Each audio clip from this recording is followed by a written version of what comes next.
Hey, my name is Lauren, and I wanted to introduce myself and explain to you the history and hopefully the future of the deviled egg tray.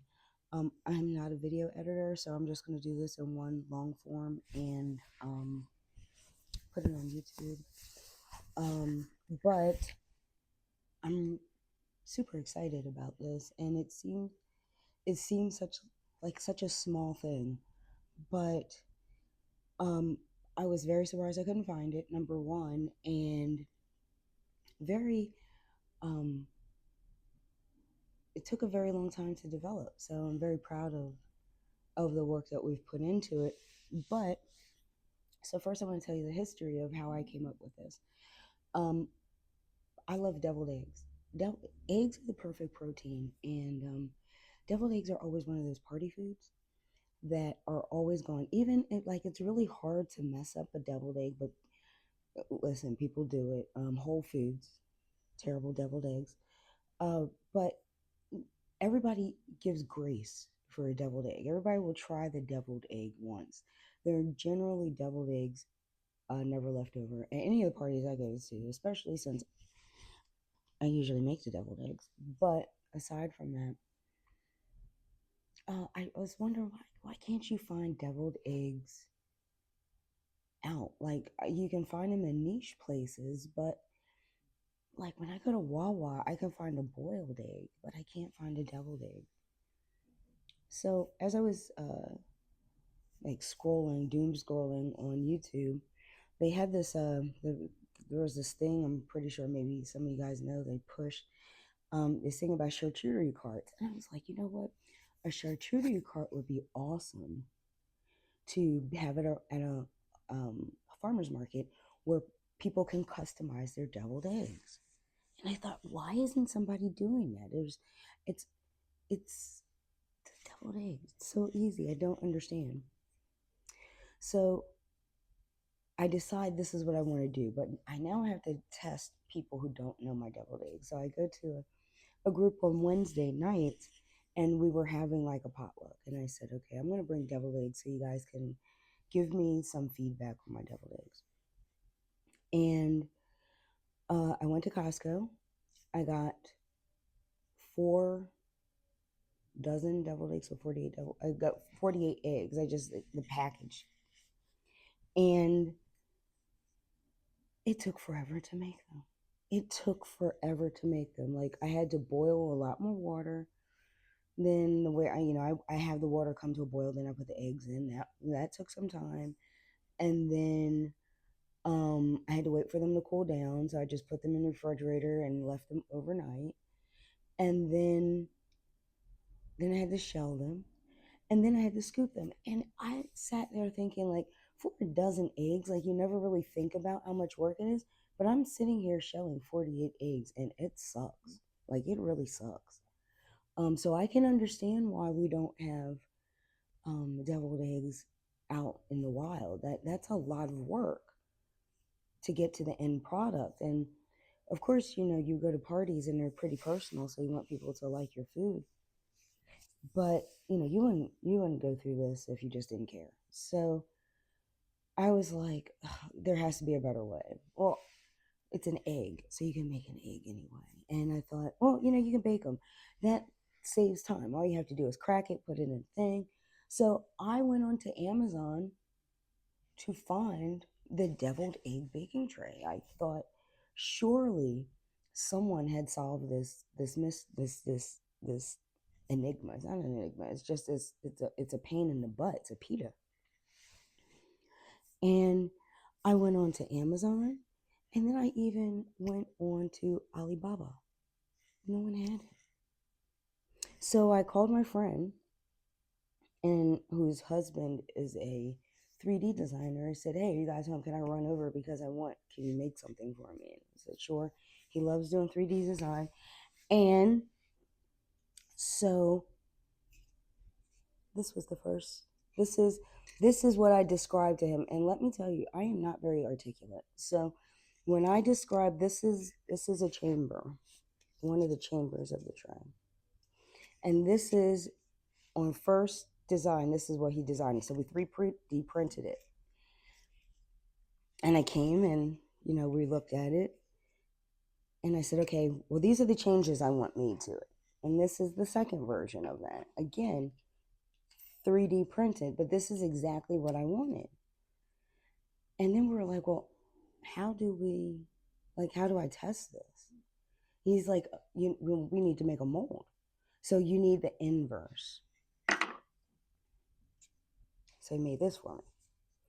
And he gave this to me, and I was like, okay. Make the inverse of this. And I ended up with this because I just didn't even understand what I was doing. I ended up with this. It's dirty. I ended up with this. And then and then this, because I didn't understand what I was doing with the mold. And he was like, this is Alan, by the way. Alan is the he. And he's like, okay, you need a tray. So we made a tray.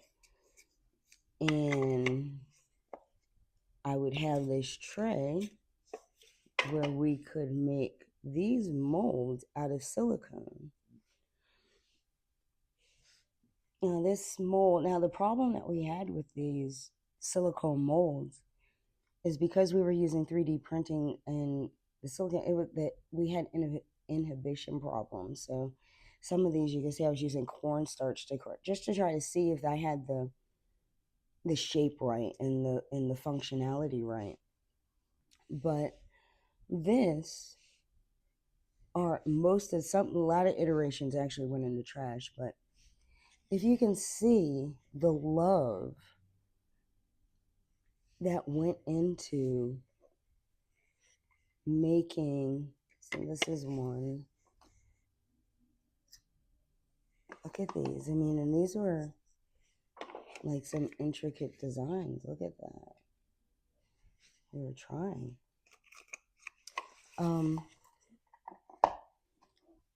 So we have all of these designs. We went through, we tested, and then finally to get to the real test, we had to go to a manufacturer. And as of today, today's December 1st. As of today, our manufacturer is close to sending us a prototype. But we went to a manufacturer, and so we've already done that hard part of hard, expensive, very expensive. But I wanted this, and even if other people didn't want it, I want it. But I don't understand how other people wouldn't want it. So we've gone through all of these, and I forgot to show you guys. And then we 3D printed with a whole one, just to see how it would be. Again, it's 3D printed, but I could tell the changes I could make to it. So the final version has a lid, so it doesn't look like this. It's kind of like this, but it doesn't look like this. It's silicone. And the final version has a lid. And the lid is meant, I designed the lid so you can put water on top. So you can water bath it to prevent overcooking. When I get that, I can't wait to show you guys. But now for why I did this. Not only do I just want to bring deviled eggs they need to be more than a party hors d'oeuvre. They need to be every day. You can do anything with deviled eggs. You can make anything with deviled eggs. Right now, I am partnered with a barbecue. He's like a cart. Like, he's just this dude who likes doing barbecue, and I'm cool. We're cool, but we've partnered up, and I make deviled eggs for him to incorporate with his barbecue, and they're phenomenal. I'll talk about that later. but but yeah, so that's a great, we're trying to introduce deviled eggs to people, and they've been received well. But I would like to go into like someplace like a Wawa and order a custom deviled egg set. And with something like this, the deviled egg baking tray, I could do that theoretically, because they could have these ready with the with everything cooked, and then all you would have to do is mix in your mixings. And again, they're eggs, so you can mix them with anything. I make deviled eggs with cream cheese sometimes. There's deviled eggs that you can make with butter. There's deviled eggs you can make with obviously mayo. But you can make deviled eggs a lot of ways. And my hope is that with this tray, taking out the steps of boiling the eggs, shelling the eggs, and scooping the eggs, that all you do is crack the egg, put it into this tray, put it in the oven, and then take it out. And you have to cool the eggs because you have to cool the eggs.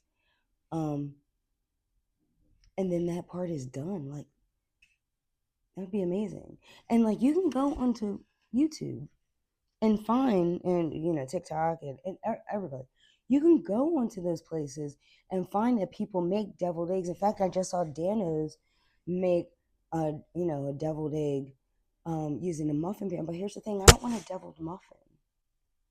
I want a deviled eggs, and I could split the egg white into mini muffin trays, but I don't want a muffin. I want an egg, right? And not only that, but you can't divide an egg, a raw egg white evenly. You just can't do it unless you have something that does it, and that's what this does. So, thank you for letting me introduce myself to you. Even my scarf, I don't know what made me do. I just don't feel like doing my hair right now, but I'm working on stuff to bring this to market, and I wanted to do this, and I just want to show that it's really important to me that people understand it. My oofware, I started it because oof means egg in French, and I thought it was funny, just because I'm funny. But oofware is just me and Alan. That's it. Just a chick with an idea, and hoping that other people like it. And I'm gonna go. I'm gonna go to the max with it. So I hope you guys um like deviled eggs. If you don't like deviled eggs, it's because you have not had a good deviled egg. Because if you like eggs, you should like deviled eggs. Everybody should like deviled eggs. But if you haven't had deviled eggs, don't go to Whole Foods because Whole Foods deviled eggs are terrible. And I think what I'm gonna do is I'm gonna give a recipe for deviled eggs. They're so awesome. They're so easy, and they're the perfect protein. Anyway, thank you for letting me introduce myself to you, and ask me any questions and keep up with the website. Um, and I hope to start my Kickstarter mid-January. So thanks.